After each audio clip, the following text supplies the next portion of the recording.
How can we love God with all our heart? કેવી રીતના આપણે આપણા પૂરા હૃદયથી પ્રભુને પ્રેમ કરી શકીએ? எப்படி நாங்க கர்த்தரை இப்படி நேசிக்கலாம்? First, we must learn to be thankful to Him. અને પહેલા આપણે એ શીખવાનું છે કે આપણે એનો ધન્યવાદ કરીએ. முதலாவது நாங்க நன்றி சொல்ல கற்றுக்கொள்ளணும். நன்றி உள்ளவர்களா நாங்கள் இருக்க வேண்டும் முதல்ல. That's only when God can do something with us. અને પછી જ એમ કે પ્રભુ આપણી સાથે કંઈક કરી શકે છે. அப்பதான் கர்த்தர் ஒரு காரியம் எங்களோட செய்யலாம். Amen. கர்த்தர் இஸ்ரவேல் ஜனங்களுக்கு எத்தனையோ காரியம் செஞ்சவர் என்ன? How many things did God do for Israel? અને કેટલી વસ્તુ પ્રભુએ ઇઝરાયલ માટે કરી He હતી. did so many miracles. બહુ બધી ચમત્કાર. நிறைய அற்புதங்கள் செய்திருக்கிறார். But what was the problem? પણ ત્યાં શું મુસીબત હતી? ஆனா இந்த பிரச்சனை They were not thankful to God. પણ એ લોકો પ્રભુને એમ કે ધન્યવાદ નતા આપતા. அவங்க நன்றியுள்ள இருதயத்தோட இருக்கல. They will easily forget what God has done. અને એ લોકો આસાન તરીકેથી ભૂલી જતા હતા જે પ્રભુએ એ લોકોના જીવનમાં அவங்க કાર્ય કર્યા லேசாய் હતા. மறக்கறாங்க கர்த்தர் என்ன செய்தாருன்னு. We must not forget what the Lord has done for us. અને એમ કે આપણે એ નથી એમ કે ભૂલવાનું જે પ્રભુએ આપણા માટે કર્યું છે તે. கர்த்தர் எங்களுக்கான செய்ததை நாங்க மறக்க கூடாது. Amen. We must not forget where we come from. અને આપણે એ નથી ભૂલવાનું કે આપણે ક્યાંથી આવ્યા છે. நாங்க எங்க இருந்து வாரம்னு மறக்க கூடாது. Where God took us from. ક્યાંથી પ્રભુએ આપણને કાઢ્યા છે. எங்க இருந்து கர்த்தர் எங்களை எடுத்ததுன்னு நாங்க மறக்க கூடாது. எங்கள்ட்ட வீடு இருக்குறது அது கர்த்தர் கொடுத்த gift. We have a house, it's a gift of God. અને આપણી મેરે એમ કે ઘર છે એ પણ એમ કે પ્રભુને gift છે. Our family is a gift. எங்களுடைய குடும்பம் ஒரு gift. આપણું પરિવાર છે એ પણ એક gift છે. Our work is a gift. આપણું કામ છે એ પણ એક gift છે. எங்களுடைய வேலை ஒரு gift. We must see everything as a gift from God. અને આપણે હરેક વસ્તુ જોઈએ છે બધી એમ કે પ્રભુ તરફથી એક gift છે. எல்லாமே கர்த்தர் தந்ததுன்னு நாங்க பார்க்கணும். Even our life is a gift. અને આપણું જીવન છે એ પણ એક gift எங்களுடைய છે. ஜீவன் கூட அவருடைய gift-ஆ இருக்கிறது. Everything we have is a gift. આપણી મેરે જે કંઈ છે એ હરેક વસ્તુ gift எங்களுக்கு છે. இருக்கிறது எல்லாமே அவர் தந்தது. It all comes from God. અને હરેક વસ્તુ પ્રભુ પાસેથી આવેલી છે. எல்லாமே கர்த்தர் இருந்து வந்தது. The moment we forget that, અને જે સમય આપણે તેને ભૂલી જઈએ છીએ நாங்க ત્યારે அது மறக்கும் போது God sees us as ungrateful people. અને એમ કે પ્રભુ ત્યારે આપણે એ જોઈએ છે કે આપણે એની સાથે ઈમાનદારીથી નથી நாங்க રહેતા. நன்றி இல்லாத ஆட்கள்னு கர்த்தர் யோசிப்பீங்க. If you are thankful, અગર તમે ધન્યવાદી હશે તો நீங்க நன்றியுள்ள இருதயத்தோடு இருந்தால் you will never be proud. તો ક્યારે બી તમને એમ કે ઘમંડ નહીં હોય. பெருமை உங்களுக்கு வராது. Do you know how pride comes? તમને ખબર છે કે ઘમંડ છે કેવી રીતના આવે છે? பெருமை எப்படி வரும்னு தெரியுமா? Pride comes when you think that you have achieved something by yourself. અને એમ કે ઘમંડ ત્યારે આવે છે જ્યારે તમને એમ લાગે છે કે એમ કે હું મારી રીતના કંઈકને મેળવી શકું છું ત્યારે. நான் எந்த பலத்தால இதை நான் அச்சீவ் பண்ணின நிக்க போது தான் பெருமை வரும். But if you believe that everything comes from God, you will never fall into pride. અને એમ કે તમને અગર એવો વિશ્વાસ કરો છો કે હરેક વસ્તુ પ્રભુ પાસેથી આવે છે તો ક્યારે બી તમે ઘમંડમાં નહીં પડો. ஆனா எல்லாம் கர்த்தரிலிருந்து வந்ததுன்னு நாங்க யோசிக்கும் போது நாங்கள் அந்த பெருமைக்குள்ள விழ மாட்டோம். விழவே மாட்டீங்க. You will never fall into When the problem that we have today અને જે મુસીબત આજે આપણી પાસે છે તેમાં இன்ற நாள் எங்களுக்கு என்ன பிரச்சனை என்றால் is that once we accept Christ, we believe that God is first. અને એમ કે આપણે એમ કે ખ્રિસ્તને અપનાવી લીધા આપણે માનીએ છીએ કે પ્રભુ છે ત્યાં. நாங்க இயேசுவை அக்செப்ட் பண்ணின பிறகு கர்த்தரை முதல் இடத்துல வெச்சு கொண்டு இருக்கேக்க. Man, but why does that love change? પણ શું કામ તે પ્રેમ છે એ બદલાતો રહે છે? ஏன் அந்த அன்பு மாறுது? What's the reason? એનું કારણ શું છે? அதுக்கு என்ன காரணம்? It's because many people don't keep God as the first place. કેમ કે બહુ બધી લોકો એમ કે પ્રભુને પહેલી જગ્યા પર નથી அது રાખતા. ஏனென்றால் நிறைய பேர் கர்த்தருக்கு முதல் இடத்தை கொடுக்கறாங்க இல்ல. We must always put God as a priority. અને આપણે એમ કે પ્રભુને એમ કે ઈ જગ્યા આપવાની છે. கர்த்தருக்கு எப்பொழுதும் நாங்க முதல் இடத்தை கொடுக்கணும். Not number 3, number 2, number 1 priority. અને નંબર 3, 2 નહીં પણ 1 નંબર ઉપર રાખવાના છે. மூன்றாவது இரண்டாவது இடம் இல்ல முதலாவது இடம். In the same Deuteronomy, go to chapter 5 verse 7. உபாகமம் 5:7. પુણ્યમ ચેપ્ટર 5 વર્સ 7. என்னை அன்றி உனக்கு வேறே தேவர்கள் உண்டாயிருக்க வேண்டாம். இருக்க கூடாது. When we say other gods, જ્યારે આપણે કહીએ કે બીજા એમ કે દેવ છે ત્યારે வேற தெய்வங்கள் என்றால் now this verse is not talking only about idols. અને આ જે વચન છે એ ખાલી મૂર્તિ છે એના વિશે નથી વાત કરતું. இந்த வசனம் விக்கிரத்தை குறித்து மட்டும் சொல்லல. It's not talking about the other false gods. અને એમ કે જે બીજા એમ કે ખોટા દેવો છે એના વિશે નથી વાત કરતા. மற்ற பிழையான தெய்வங்களை குறித்து மட்டும் இல்ல. Whatever thing you put in the place of God, that's a god for you. અને જે કંઈ એમ કે પ્રભુની જગ્યા ઉપર તમે રાખશો એ જ પરમેશ્વર તમારા માટે છે. என்ன நீங்க கர்த்தருக்கு பதிலா வச்சிருக்கீங்களோ அது வந்து உங்களுக்கு ஒரு தெய்வமா இருக்கிறது. Amen. எல்லாருக்கும் புரியுதா? சில பேர் பாருங்க அந்த ஜெபிக்கிற விட அந்த சீரியல் பார்ப்பாங்க. Some more than praying they would look at the CD. Drama. They would look at the drama. અને બહુ બધી એમ કે પ્રાર્થનાની જગ્યા એમ કે નાટકો જે આવતા હોય એ બધી જોતા હોય. That drama is your God. அந்த drama உங்களோட தெய்வமா இருக்கிறது. અને જે એમ કે એ નાટકો બધી તમે જોતા હોય એ જ તમારા માટે દેવ બની જાય છે. Sometimes some people, you see, they will check 15, 20 times their bank accounts. சில பேர் வந்து 15 20 தரமும் அவங்க பேங்க் அக்கவுண்ட்டை செக் பண்ணுவாங்க. અને અમુક લોકો એમ કે 15 થી 20 સમય એમ કે એ લોકોનું બેંકનું જે અકાઉન્ટ છે એ જોયા રાખે. But the Bible, they will open once a week. ஆனா வேதத்தை ஒரு கிழமையில ஒரு கதை திறப்பாங்க. પણ બાઇબલ એ લોકો એમ કે વીકમાં એકવાર પણ ખુલતા નથી. That bank account is your God. அப்ப அந்த பேங்க் அக்கவுண்ட் தான் உங்களுக்கு தெய்வமா இருக்கிறது. પણ બેંક અકાઉન્ટ છે એ તમારા દેવ બની ગયા છે. God says, கர்த்தர் சொல்றார், પ્રભુ કહે છે, you shall not have any other gods besides me. கர்த்தரை விட வேற ஒரு தெய்வம் இருக்க கூடாது. અને એમ કે તમારા મારા સિવાય એમ કે તમારા માટે કોઈ બીજો દેવ ન હોવો જોઈએ.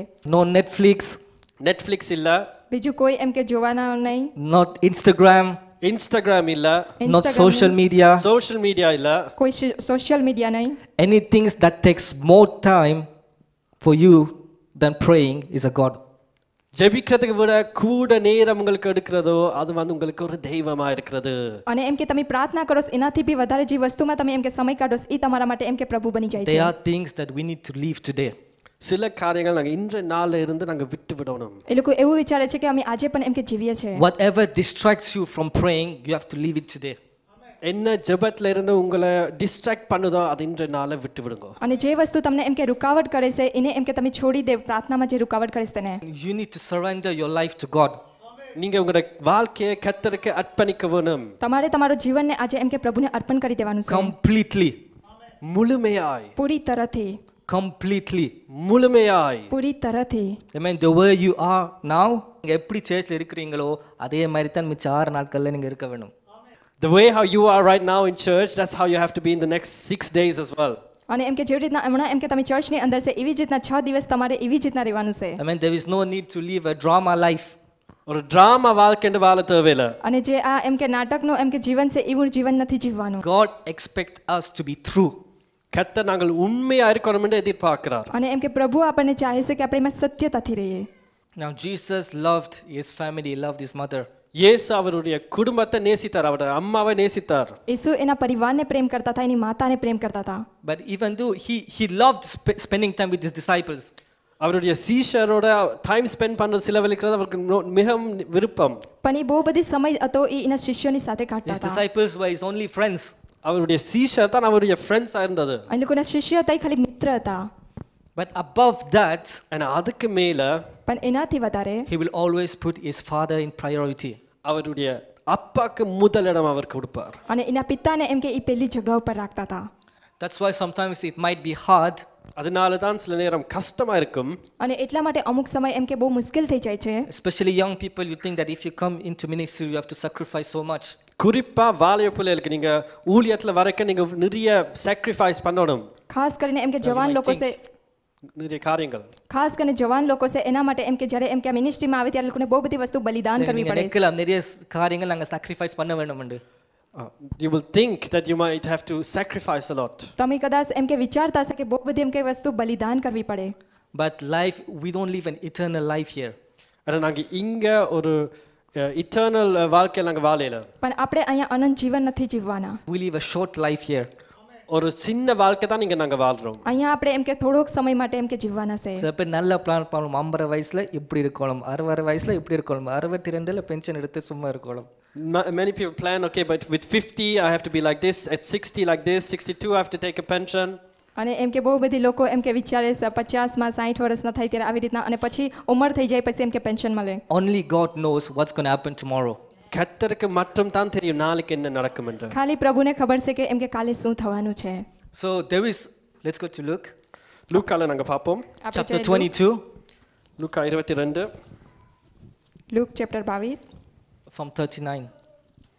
39 થી 39ல இருந்து. Just before Jesus is going to be arrested.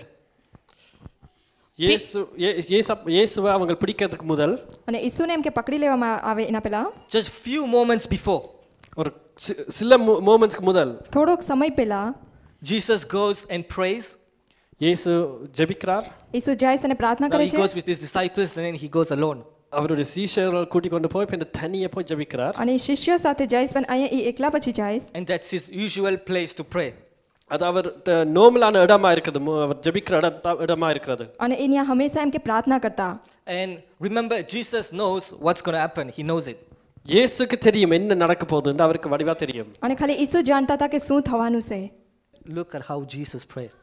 எப்படி அவர் ஜெபிக்கிறாருன்னு கவனிங்க Singer. જોઈએ કે ઈસુ કેવી રીતના પ્રાર્થના કરે છે. பின்பு அவர் புறப்பட்டு வழக்கத்தின்படியே ஒலிவமலைக்கு போனார். அவருடைய சீசரும் அவரோடே கூட போனார்கள். அவ்விடத்தில் சேர்ந்த பொழுது அவர் அவர்களை நோக்கி, நீங்கள் சோதனைக்குட்படாத படிக்கு ஜெபம் பண்ணுங்கள் என்று சொல்லி அவர்களை விட்டு கல்லறை தூரம் அப்புறம் போய் முழங்கால் படியிட்டு, பிதாவே, உமக்கு சித்தமானால் இந்த பாத்திரம் என்னை விட்டு நீங்கும்படி செய்யும். ஆயினும் என்னுடைய சித்தத்தின்படி அல்ல, உம்முடைய சித்தத்தின்படியே ஆக கடவது என்று ஜெபம் பண்ணினார். 47 வாசிங்க. 47 அவர் அப்படி பேசுகையில் ஜனங்கள் கூட்டமாய் வந்தார்கள். அவர்களுக்கு முன்னே 12 ஒருவனாகிய யூதாஸ் என்பவனும் வந்து இயேசுவை முத்தம் செய்யும்படி அவரிடத்தில் சேர்ந்தான். Can you imagine Jesus' prayer? Can you imagine the situation? இந்த சூழ்நிலையை நீங்க யோசிச்சு பாருங்க அவர் எப்படி ஜெபிச்சிருக்காருன்னு તમે વિચાર કરી શકો છો કે ઈસુ પ્રાર્થના કરે છે એ મુસીબતમાં. எப்படியா அந்த ஜெபம் அவருக்கு, just think how hard it must have been for him. எவ்வளவு கஷ்டமா இருந்திருக்கும்னு நீங்க யோசிச்சு பாருங்க વિચાર કરો કે કેટલું મુશ્કેલ હશે એ સમયમાં જ્યારે મુસીબતના સમય પ્રાર્થના કરવું. And you know, in ministry sometimes yes, it's hard. ஊழியத்துல சில நேரம் கஷ்டமா இருக்கும் અને મને ખબર છે કે અમુક ટાઈમ એમ કે મિનિસ્ટ્રી એમ કે બહુ મુશ્કેલ છે. But you can meet all the people around the world. நீங்க உலகத்துல யார் என்றாலும் நீங்க மீட் பண்ணலாம் પણ તમે દુનિયાના હરેક લોકોને અગર મળો ત્યારે They can have anything they want. அவங்களுக்கு எல்லாமே வச்சிருக்கலாம் એ લોકો પાસે હરેક વસ્તુ છે જે એ લોકો ચાહતા હોય તે, But nothing will fulfill them. ஆனா ஒன்றுமே அவங்களுக்கு அந்த சந்தோஷத்தை கொடுக்காது પણ કઈ બી એવી વસ્તુ નથી જે એ લોકોને એમ કે પરિપૂર્ણ કરી શકે. நிறைந்த சமாதானத்தை ஒருத்தருக்கும் கிடைக்காது. they won't have the peace કેમ કે એ લોકો પાસે શાંતિ નથી. You buy something, நீங்க ஒரு காரியத்தை வாங்குறீங்க ஒரு வீடு வாங்குறீங்க, ஒரு you buy a house તમે ઘરને લઈ શકો છો. 6 மாசமா நீங்க நினைக்கிறீங்க இந்த வீடு தான் நான் வாங்கணும்னு. பேங்க் இல்லைன்னு சொன்னாலும் நீங்க அப்படி இப்படி ஜிக்ஸாக் பண்ணிட்டு நீங்க வாங்குவீங்க வீடு. for 6 months you think I need to buy this house even if the bank says no, you go to zigzag and you buy that house. અને એમ કે 6 મહિનામાં ઘરને લેવાનું હોય તો તમે એમ કે આડાવડા એવી રીતના જાઓ અને પછી ઘરને લેતો. ஆனா 2-3 மாசத்துக்கு வீட்டுல உட்கார்ந்து நினைப்பீங்க இப்ப வீடு வாங்கியாச்சு இப்ப என்ன. But after 3 months you feel like okay, I bought this house, now what? અને એમ કે 3 મહિના પછી તમને એમ લાગે કે હવે મેં ઘર લઈ લીધું અને હવે મળી ગયું છે. கல்லும் சிவரத்தான் இருக்குது. It's just the stone and the walls. અને ખાલી એમ કે ઈ પથ્થરથી છે. Sometimes you want to buy a car, சில நேரம் உங்களுக்கு கார் வாங்க விரும்புவீங்க અમુક ટાઈમ તમે એમ કે ગાડીને લેવતો, but once you drive for 6-7 months, then what? ஒரு 6-7 மாசத்துக்கு டிரைவ் பண்ண பிறகு இந்த என்ன இதுன்னு யோசிப்பீங்க અને એમ કે તમે 6-7 મહિના એમ કે ગાડીને ચલાવો પછી શું થાય? எப்படியாவது படிச்சு அந்த வேலைக்கு போகணும்னு இருப்பீங்க. you think oh I have to study and get this job. અને એમ કે તમારે એવું લાગે કે હવે મને એમ કે આ કામને મેળવવું છે. அந்த வேலையை ஸ்டார்ட் பண்ணி ஆரம்பிச்சு என்ன வேலை இது? And once you started the job you think like oh what is this? અને એમ કે એકવાર તમે ઈ કામની શરૂઆત કરો પછી એમ થાય કે હવે આ શું છે? So nothing will really fulfill you in this world. ஒன்றுமே இந்த உலகத்துல உங்களுக்கு ஒரு திருப்தி தராது. અને આ દુનિયામાં તમને કઈ એવી વસ્તુ નથી જે એમ કે પરિપૂર્ણ કરી શકે. Even King Solomon, who was the richest man in the world, Solomon ராஜாவே அவர் தான் மிகவும் பணக்காரன் இந்த உலகத்துல. અને એમ કે સુલેમાન રાજા તો ઈ પણ એમ કે પૈસાવાળો હતો. he didn't have kilos of gold, he had tons of gold. அவர் கிலோ கணக்கா இல்ல டன் கணக்கா பொன் வச்சிருந்தவர். અને એમ કે ખાલી એની મેરે કિલો જેટલું નતું પણ એનાથી બી વધારે હતું. கடைசியில் அவரே சொல்ற எல்லாமே மாயை. And he says there's all good for nothing. અને ઈ કહેશ કે આ કઈ વસ્તુ એમ કે સારી નથી. The only thing that will fulfill you ஒரே காரியம் உங்களுக்கு திருப்தி தாரது என்னென்றால் એક જ વસ્તુ છે જે એમ કે તમને એમાં પરિપૂર્ણ કરે છે, ஆண்டவருக்காக ஒப்பு கொடுத்து வாழ்றது. to live a life that is surrendered to God.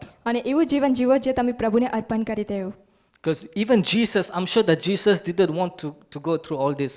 இயேசுவை எல்லாத்துக்கும் இதுக்குள்ள நான் போகணும்னு அவர் விரும்பி இருக்க மாட்டார். અને એમ કે ઈસુ એમ કે આવી રીતના ગયા ઈમાં. પણ ஜெபத்தை திருப்பி வாசிங்க ஒருக்கா. Go few verses before. When he starts. Okay, அடுத்தது. Okay, okay. Okay, 42ல இருந்து வாசிங்க. இந்த ஜெபத்தை பாருங்க. பிதாவே, உமக்கு சித்தமானால் இந்த பாத்திரம் என்னை விட்டு நீங்கும்படி செய்யும். உமக்கு இயேசு கேட்ட காரணமே என்னது? இயேசுவை இந்த பாதையால போக விரும்பல. Jesus didn't want to go through this way. ઈસુ નતા ચાહતા કે એ મુસીબતમાં એ લોકો જાય. That's why he's asking the Father to remove this cup away from him. அதனால தான் இந்த பாத்திரத்தை எடுக்க கேட்கிறார். એટલા માટે એ પિતાને કહે છે કે આ પ્યાલો મારાથી દૂર કરી દેવો. ஆனா இயேசு என்ன சொல்றாருன்னு பாருங்க. But what is Jesus saying? પણ ઈસુ શું કહે છે? ஆயினும் என்னுடைய சித்தத்தின்படி அல்ல உம்முடைய சித்தத்தின்படியே ஆக கடவது என்று ஜெபம் பண்ணினார். என்னுடைய சித்தம் அல்ல உம்முடைய சித்தம் பரியே ஆகட்டும் என்று. Not my will but your will. મારી ઈચ્છા નહીં પણ તમારી ઈચ્છા પૂર્ણ થાય. Not my will, your will. என்னுடைய சித்தம் இல்ல உங்களுடைய சித்தம். Amen. મારી ઈચ્છા નહીં પણ તમારી ઈચ્છા. இந்த சிந்தனை எங்களுக்கு நான் வர வேணும். This thinking we all must have. અને આવા વિચાર આપણી અંદર પણ હોવા જોઈએ બધાની અંદર. No matter what we want, என்ன நடந்தாலும் એનો કઈ મતલબ નથી કે આપણને શું જોઈએ છે. நாங்கள் என்னத்தை பெற்றுக்கொள்ள நாங்கள் விரும்பினாலும் whatever we want, અને જે કંઈ એમ કે આપણે જોતું હોય તેમાં என்னுடைய சித்தம் அல்ல உம்முடைய சித்தம் படியே ஆகட்டும். it's not my will but according to your will. અને એમ કે મારી ઈચ્છા નહીં પણ તમારી ઈચ્છાને અનુસાર. Sometimes we focus too much on the problem. சில நேரம் நாங்க அந்த பிரச்சனையை மட்டும் நாங்க பார்த்து கொண்டிருப்போம். અમુક ટાઈમ તમે એમ કે બહુ બધી ध्यान But દેવ છે we તમારી forget મુસીબતમાં. what the Lord has done for us. எனக்கு கர்த்தர் எங்களுக்காக என்ன செய்தாருன்னு நாங்க மறப்போம். પણ આપણે ઈ ભૂલી જાય છે કે પ્રભુએ આપણા જીવનમાં શું કાર્ય કર્યું We છે. forget the little things. நாங்க அந்த சின்ன காரியங்களை மறந்துடுவோம். આપણે ભૂલી જાય છે નાની વસ્તુને. Even drinking clean water at home is a gift. Clean ஆன தண்ணி வீட்டை குடிப்பதே ஒரு கிஃப்டா இருக்குது. અને જે ચોખ્ખું પાણી આપણે પીએ છે ઈ પણ એક gift છે. So we must not forget all the little things that God has done for us. சின்ன சின்ன காரியங்கள் கர்த்தர் உங்களுக்கு செய்ததை நாங்க மறக்க கூடாது. તો જે નાની નાની વસ્તુ છે એને આપણે જે પ્રભુએ આપણા માટે કરી છે એને ભૂલવાની નથી. பிடிச்ச காரை நீங்க வாங்க முடியலையா என்னுடைய சித்தம் அல்ல உம்முடைய சித்தம் படியே ஆகட்டும். You couldn't buy the car that you wanted. Not my will but God's will shall happen. અને એમ કે જે કંઈ એમ કે ગાડીને તમે એમ કે લઈ શકો નહીં પણ એમ કે મારી ઈચ્છા નહીં પણ પ્રભુની ઈચ્છા નહીં. பிடிச்ச வீடு வாங்கலையா என்னுடைய சித்தம் அல்ல உம்முடைய சித்தப்படியே ஆகட்டும். You didn't get the house you wanted, it's not my will, God's will. અને એમ કે જે ઘરને એમ કે જોઈએ છે મારી ઈચ્છા નહીં પણ પ્રભુની ઈચ્છાને અનુસાર મળે. இப்படித்தான் நாங்க ஜெபிக்க வேண்டும். That's how we need to pray. અને એવી જ રીતના આપણે પ્રાર્થના કરવી જોઈએ. ஆனா இப்போ எப்படி நாங்க ஜெபிக்கிறோம்? How do we pray now? કેવી રીતના આપણે પ્રાર્થના કરીએ છીએ હમણાં? இப்படி இரு நீ தராட்டிக்கு என் வாழ்க்கை ஃபுல்லா துன்பத்துல தான் போகும். If I don't get this then my life will be very sad. અગર મને આ વસ્તુ નહીં મળે તો મારું જીવન છે એ દુઃખી જ રહેશે એવી રીતના. இப்படி தராட்டிக்கு நான் நைட் பிரேயருக்கு நான் வரவே மாட்டேன். If I don't get it I won't come to the night prayer anymore. અને અગર મને આ વસ્તુ નહીં મળે તો હું જે રાતની પ્રાર્થના છે એમાં પણ આનાથી વધારે નહીં આવું. Zoomல ஜெசி சிஸ்டர் அடிச்சாலும் நான் ஃபோன் எடுக்கவே மாட்டேன். When Jesse's sister calls me I won't pick up the call for Zoom. અને એમ કે જ્યારે સિસ્ટર એમ કે ફોન કરે ત્યારે એમ કે હું એને ઉપાડું નહીં ઝૂમની અંદર. Everything is priority. எல்லாமே முக்கியத்துவம் கொடுக்கிறது தான். હરેક વસ્તુમાં એમ કે એની પહેલી જગ્યા હોવી If you જોઈએ. put God as a priority, கர்த்தருக்கு நாங்க முக்கியத்துவத்தை கொடுக்க போது અગર પ્રભુને તમે પહેલી જગ્યા પર રાખશો તો whatever you have, you don't have, என்ன இருந்தாலோ என்ன இருக்காட்டிக்கும் જે કંઈ તમારી પાસે છે અને નથી તેમાં પણ எல்லாமே நன்மைக்கென்று நாங்கள் எடுக்க வேணும். we take everything for as a blessing. અને આપણે હરેક વસ્તુ એક આશીર્વાદના રૂપમાં Let's go લઈશું. to Matthew chapter 6 verse 33. மத்தேயு எத்தனை பேர் விரும்புறீங்க நீங்க நினைக்கிற எல்லாமே கிடைக்க வேணும்னு சொல்லி? how many of you want கைகள் உயர்த்துங்க. ஒருத்தருக்கும் you ஒரு get விருப்பம் what you இல்லையா? pray for? કેટલા நீங்க જણા என்னத்துக்காக ચાહે நீங்க છે કે મળે? ஜெபிக்கிறீங்களோ அது எல்லாமே எனக்கு வரணும்னு எத்தனை பேர் விரும்புறீங்க? how many of you want that you get what you pray for? કેટલા જણા ચાહો છો કે જે કંઈ વસ્તુ માટે તમે પ્રાર્થના કરો છો એ તમને મળે? This is how you get 33. 6:33. માથે 33 ચેપ્ટર 6 33.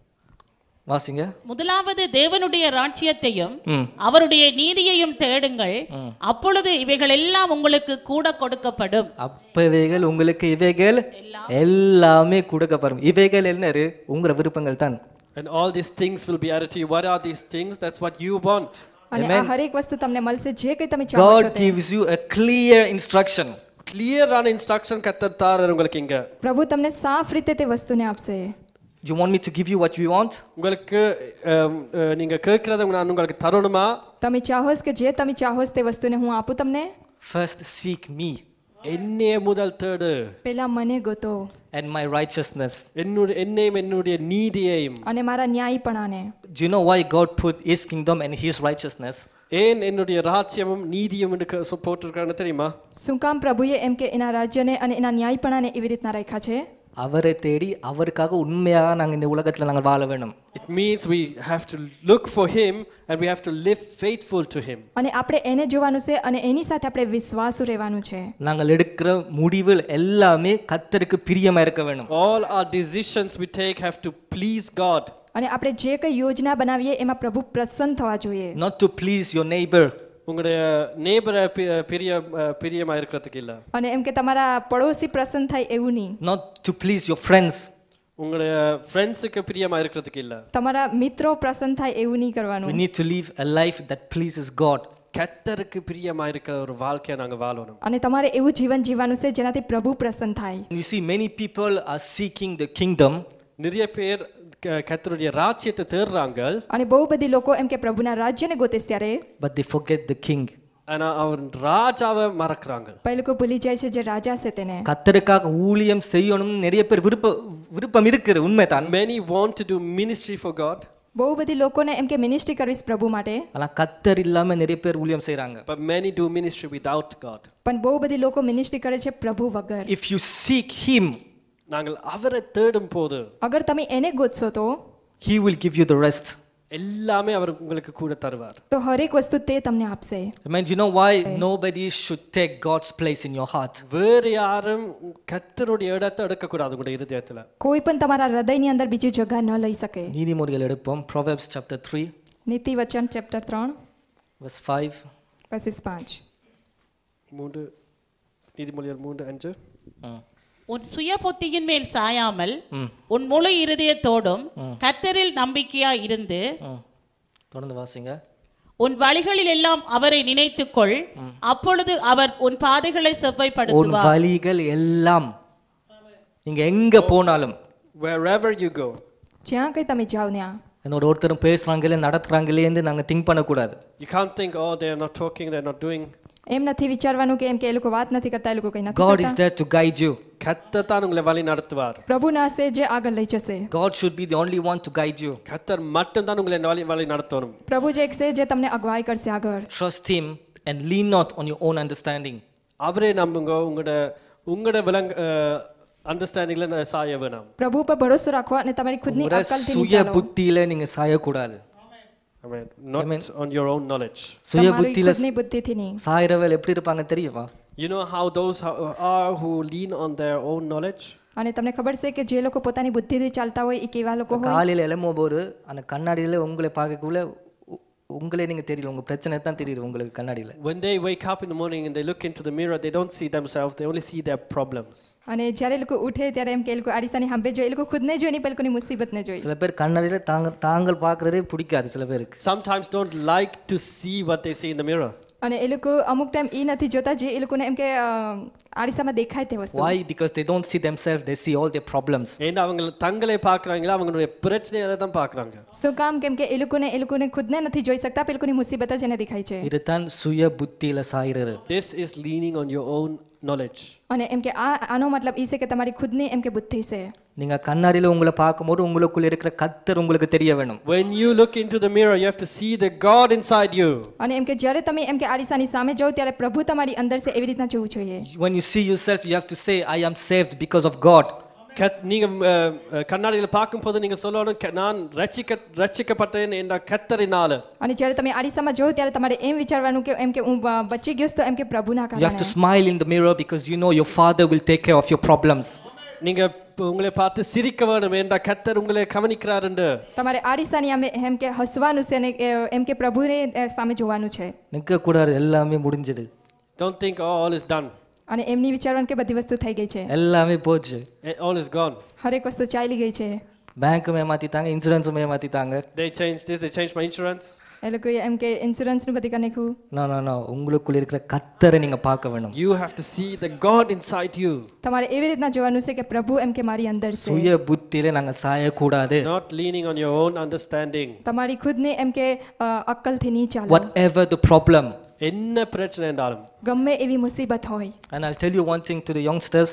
நான் வாலிப பிள்ளைகளுக்கு ஒரு காரியம் சொல்ல અને விரும்புகிறேன். એક વસ્તુ હું કહેવા માંગુ છું જે જવાન લોકો છે તેને, Don't expect to be perfect to do something for God. நீங்க கத்தருக்கான ஏதாவது செய்ய நீங்க அது பெர்ஃபெக்ட்டா இருக்கணும்னு நினைக்க வேணாம். એવી આશા ન રાખો કે પ્રભુની સામે જવા માટે તમારે પરફેક્ટ બનવું પડે. காரியங்கள் நீங்க செய்ய செய்ய கர்த்தர் உங்களை perfect ஆக்குவார். The more you do it, God will perfect you. જેટલું તમે એમ કે વધારે કરતા જશો એટલું પ્રભુ તમને પરફેક્ટ બનાવતા જશે. Nobody started like that. யாருமே அப்படி துவங்கல. કોઈ પણ એવી રીતના શરૂઆત નથી કરી શકતા. Nobody will start like that. யாருமே அப்படி துவங்க மாட்டாங்க. કે કોઈ પણ એવી રીતના એમ કે બંધ નથી કરી શકતા. Come as you are. நீங்க இருக்கிற மாதிரியே வாங்க. તમે જેવા છે તેવા આવો. If you truly have a heart for God, உண்மையா கர்த்தரை நீங்க தேடுவதா இருக்கீங்க என்றால், અગર તમે સચ્ચાઈથી પ્રભુ માટે એમ કે હૃદયને આપશો તો God will change you. கர்த்தர் உங்களை மாற்றுவார். પ્રભુ તમને બદલશે. Sometimes some people you cannot change them, only God can change them. சில பேரை நீங்க மாற்ற இயலாத ஆனா கர்த்தர் மாற்றுவார். અમુક ટાઈમ તમે એમ કે કોઈ માણસને બદલી શકો નહીં પણ ખાલી પ્રભુ જ તેને It's બદલી not શકે by છે. might, by power, but by the Spirit. பலத்தினால பராக்கிரமத்தினாலும் இல்ல அவருடைய ஆவினால ஆகும். પણ આપણા એમ કે બળથી નહીં પણ એમ કે જે પ્રભુની શામત છે એના દ્વારા બદલાય. If you truly have that heart, God will do the rest. உண்மையா அந்த இருதயம் உங்களுக்கு இருந்தா கர்த்தர் மிச்சத்தை பார்ப்பார். અગર સચ્ચાઈથી તમારી પાસે એ હૃદય હશે તો બાકીનું કાર્ય પ્રભુ કરશે. How can you have that heart? எப்படி அந்த இதயம் வரும்? કેવી રીતના તમારી મેરે એ હૃદય હશે? Only when you leave anything that is unnecessary and you put God as first. நீங்க தேவை இல்லாத காரியத்தை விட்டுட்டு கர்த்தருக்கு முதல் இடத்தை கொடுக்க போகுதுதான். જ્યારે નકામી વસ્તુ છે એને કાઢી નાખશો અને પ્રભુને પેલી જગ્યા પર રાખશો ત્યારે તે થશે. You know, in the kingdom of Judea, யூதேயா என்ற ராஜ்யத்துல અને જે યહૂદાનું એમ કે રાજ્ય હતું ત્યારે there was a king named Jehoshaphat. How many of you know about him? ஜெஹோஷாபாத் என்ற ஒரு ராஜா இருந்தவர். અને કેટલા જણાને એમ કે જે આ રાજા એમ કે યહોશાફાટ છે એના વિશે. And that king, he was a good king. அவர் ஒரு நல்ல ராஜாவா இருந்தவர். અને આ એક સારો રાજા હતો. He did one mistake, ஆனா ஒரு பிழை விட்டார். એને એક ગલતી કરી હતી. but he repented. ஆனா அப்படியே அவர் மனம் திரும்பினவர். પણ એ એના પાપથી પાછો ફર્યો હતો. But he was a good king. அவர் நல்ல ராஜா இருந்தவர். પણ એ સારો રાજા હતો. That king brought his people back to God. அந்த ராஜா அந்த மக்களை மறுபடியும் கர்த்தருக்குள்ள கொண்டு வந்தவர். અને આ રાજા છે એ એમ કે માણસોને એમ કે પ્રભુની તરફ પાછા લાવ્યો. And this king, there was one time he had a problem. இந்த ராஜாக்கு ஒரு நாள் ஒரு பிரச்சனையோட வந்தது. He had a big issue. அவருக்கு ஒரு பெரிய பிரச்சனை இருந்தது. અને આ રાજાને એક સમય મુસીબત હતી, એક મોટી પ્રોબ્લેમ હતી. Second Chronicles આપણે જાય બીજો કાળ વૃતાંત chapter 20. ரெண்டு நாளாகமம் 20 verse 1. Okay, ஒன்றிலிருந்து வாசிங்க. બીજો કાળ વૃતાંત chapter 20 verses 1. இதற்கு பின்பு மோவாப் புத்திரரும் அம்மோன் புத்திரரும் அவர்களோட அம்மோனியருக்கு அப்புறத்திலுள்ள மனுஷரோடு கூட யோசபாத்திற்கு விரோதமா யுத்தம் பண்ண வந்தார்கள். ஓகே, பாருங்க, இப்ப யோசபாத் வந்து ஒரு ராஜ்யத்துக்கு ஒரு ராஜா இருக்கிறார். There is one king for one kingdom. અને એમ કે અહીંયા એક રાજા તો એક રાજ્ય માટે. So Jehoshaphat is the king of Judea. யூதாக்கு யோசபாத் தான் ராஜா. તો યહૂદાનો જે રાજા હતો એ એમ કે યોસાફાટ હતો. But here what's happening is that three kingdoms, இதுல என்ன நடக்குதுன்னா மூன்று ராஜ்யங்கள் પણ અહીંયા શું થાય છે? ત્રણ રાજ્ય છે. they come together to attack one kingdom. சேர்ந்து ஒரு ராஜ்யத்தை அட்டாக் பண்ண வராங்க. અને એ ત્રણ રાજ્ય છે ભેગા થાય છે એક રાજ્યની ઉપર એમ કે એવું કરવા માટે. நிச்சய பாருங்க, மூன்று ராஜ்யம் ஒன்றா சேரும்போது அந்த படம் எப்படி இருக்கும்னு. So think how big when three kingdoms come together, how big the army will be. વિચાર કરો કે જ્યારે ત્રણ એમ કે જણાના ભેગા થઈ શકે ત્યારે કેટલા એમ કે સૈનિકો છે થઈ જાય છે. And some people come and say that to Jehoshaphat, verse 2. અને અમુક લોકો આવે છે અને યહોશાફાટને કહે છે. நான் வசனத்தை யோசபாத்துக்கு சொல்றாங்க. சிலர் வந்து யோசபாத்தை நோக்கி, உமக்கு விரோதமாய் ஏராளமான ஜனங்கள் கடலுக்கு அக்கறையில் இருக்கிற சீரியாவிலிருந்து வருகிறார்கள். இதோ அவர்கள் எக்கேத்தியாகிய ஆசாசோன் தாமாரில் இருக்கிறார்கள் என்று அறிவித்தார்கள். ஓகே, வாசிங்க. அப்பொழுது யோசபாத் பயந்து கர்த்தரை தேடுகிறதற்கு ஒருமுகப்பட்டு ஜூதாவெங்கும் உபவாசத்தை கூறுவித்தான். அப்படியே யூதா ஜனங்கள் கர்த்தரிடத்திலே சகாயம் தேட கூடினார்கள். So when he heard that those people are coming, அவங்க வரினம்னு அவர் கேள்விப்பட்ட போது, જ્યારે એને સાંભળ્યું કે આ લોકો આવે છે ત્યારે he not only goes to God but the entire kingdom comes to God, the entire people. அவர் மற்றும் கர்த்தர்ட்ட போயில அவருடைய ராஜ்யத்துல இருக்கிற எல்லாரையும் கூட்டி கொண்டு கர்த்தருக்கு போறார். ખાલી ઈ એક પ્રભુ મેરે ગયો નહીં પણ રાજ્યના જેટલા લોકો હતા એ હરેક ભેગા થઈને ત્યાં ગયા. And even wives and children, if you read verse 13, 13 வசனத்தை வாசிங்க. பிள்ளைகள் கூடி அவங்களை கூட்டி கொண்டு போறாங்க. யூதா கோத்திரத்தார் அனைவரும் அவர்கள் குழந்தைகளும் அவர்கள் பெண் ஜாதிகளும் அவர்கள் குமாரரும் கூட கர்த்தருக்கு முன்பாக நின்றார்கள். So no one was at the house. Everyone came to seek the Lord. யாருமே வீட்டு இருக்கல, எல்லாரும் கர்த்தரை தேடி வந்தாங்க. અને કોઈ પણ ઘરે નહોતું. હરેક લોકો એમ કે પ્રભુને ગોતવા માટે ત્યાં આવેલ હતા. கர்த்தரை தேடும்போது அதுல ஒரு காரியம் நடக்குது. And when they came to seek God, one thing happens. જ્યારે એ લોકો આવ્યા પ્રભુને જોવા માટે ત્યારે એક વસ્તુ ના થઈ. The Spirit of God came upon a person and that man spoke. கர்த்தருடைய ஆவி ஒருவர் மேல வந்து அந்த நபர் பேச துவங்கினார். અને પ્રભુની આત્મા એક માણસ ઉપર આવી અને એ આત્મા આવી ત્યારે એમ કે બોલવા લાગ્યું માણસ. 15 வசனத்தை வாசிங்க. Verse 15. Verses 15. சகல யூதா கோத்திரத்தாரே, எருசலேமின் குடிகளே, ராஜாவாகிய யோசபாத்தே கேளுங்கள். நீங்கள் அந்த ஏராளமான கூட்டத்துக்கு பயப்படாமலும் கலங்காமலும் இருங்கள் என்று கர்த்தர் உங்களுக்கு சொல்கிறார். இந்த யுத்தம் உங்களுடையது அல்ல, தேவனுடையது. யுத்தம் என்னுடைய உங்களுடைய அல்ல, தேவனுடையது. தொடர்ந்து வாசிங்க. நெக்ஸ்ட். நாளைக்கு நீங்கள் அவர்களுக்கு விரோதமாய் போங்கள். இதோ அவர்கள் சிஸ் என்னும் மேட்டு வழியாய் வருகிறார்கள். நீங்கள் அவர்களை எருவேல் வனாந்திரத்துக்கு எதிரான பள்ளத்தாக்கின் கடையாந்திரத்திலே கண்டு சந்திப்பீர்கள். வாசிங்க. நெக்ஸ்ட். இந்த யுத்தத்தை பண்ணுகிறவர்கள் நீங்கள் அல்ல, யூதா மனுஷரே, எருசலேம் ஜனங்களே, நீங்கள் தரித்து நின்று கர்த்தர் உங்களுக்கு செய்யும் ரட்சிப்பை பாருங்கள். பயப்படாமலும் கலங்காமலும் இருங்கள். நாளைக்கு அவர்களுக்கு எதிராக புறப்படுங்கள். கர்த்தர் உங்களோடு இருக்கிறார் என்றான். ஆமென். அப்ப பாருங்க, ஜோசபாத் அதை கேட்ட உடனே என்ன செய்யறாரு? Next verse. So what does Jehoshaphat do when he hears this? அப்பொழுது யோசபாத் தரைமட்டும் முகங்குனிந்தான். சகல யூதா கோத்திரத்தாரும் எருசலேமின் குடிகளும் கர்த்தரை பணிந்து கொள்ள கர்த்தருக்கு முன்பாக தாழ விழுந்தார்கள். ஆமென். அப்ப பாருங்க 21ஆம் வசனம் இப்ப எப்படி யுத்தத்துக்கு போறாங்கன்னு பாருங்க.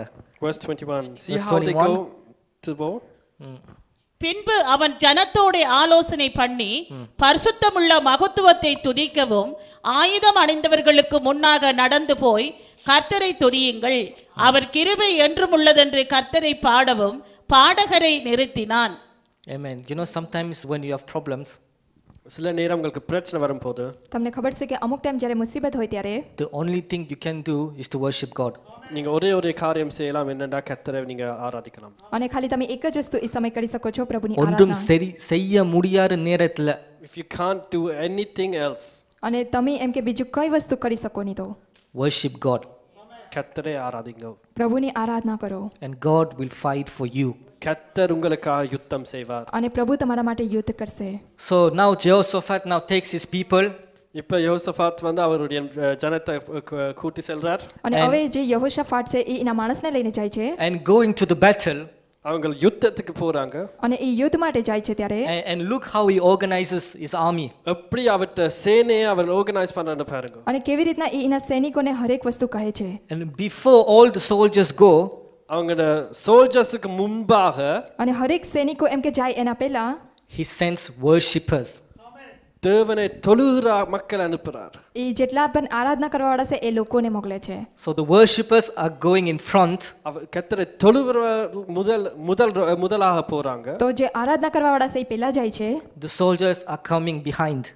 அவங்களோட சோல்ஜர்ஸ் அவங்களுக்கு பின்னால வராங்க. અને પછી જે સૈનિકો છે એની પાછળ આવે છે. And look what happens, and as they go to the place they worship. அவங்க போகும்போது அவங்க வர்ஷிப் பண்ணி கொண்டு போறாங்க. અને હવે જો કે શું થાય છે, જ્યારે લોકો ના જાય છે ત્યારે આરાધના થાય છે. And look what happens when they reach the place.